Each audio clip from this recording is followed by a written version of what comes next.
আমি গণতন্ত্র রাজমুখী রাজবনা সিদ্ধান্ত নেবে এমন দল বাংলাদেশে যেন আর ক্ষমতায় না আসতে পারে।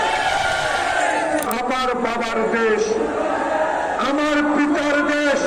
আপনাকেও শেখ হাসিনা বলেছিল টিস করে আপনাকে পদ্মা সেতু দিতে ফেলে দিলে।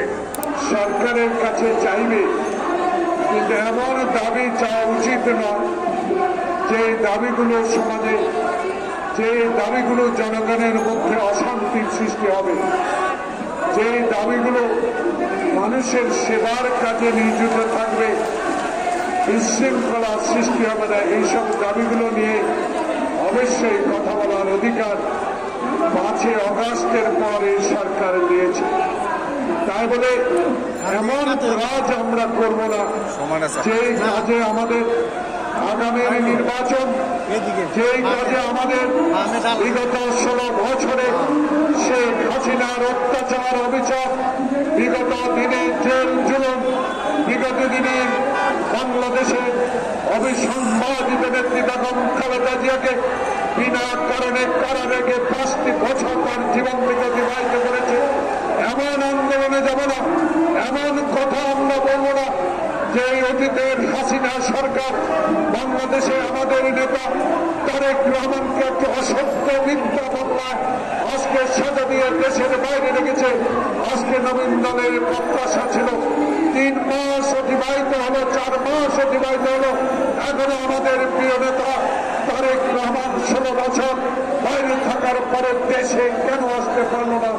জনগণের সামনে প্রশ্ন জেগে উঠেছে।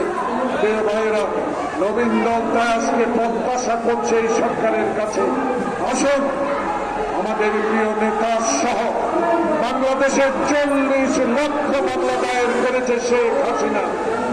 আওয়ামী লীগ সরকার যেখানে আয়নাঘর বানিয়ে আমার মায়ের গৌর সন্তানকে পৃথিবী থেকে চির বিদায় দিয়েছে, আজকে সেই সরকার আর নাই। এখন আছে জনতার বিপ্লবের সরকার, এখন আছে ছাত্র বৈষম্যর আন্দোলন।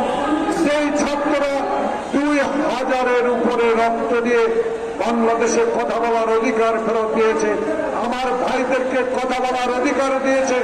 এই সরকারের বিরুদ্ধে এখন কথা বলার সময় নয়, এখন কথা বলার সময় সকল মামলা প্রত্যাহার করে দেশ বাংলাদেশের জাতীয়তাবাদী শক্তির প্রাণপুরুষ তারেক রহমানকে দেশে ফিরিয়ে আনা।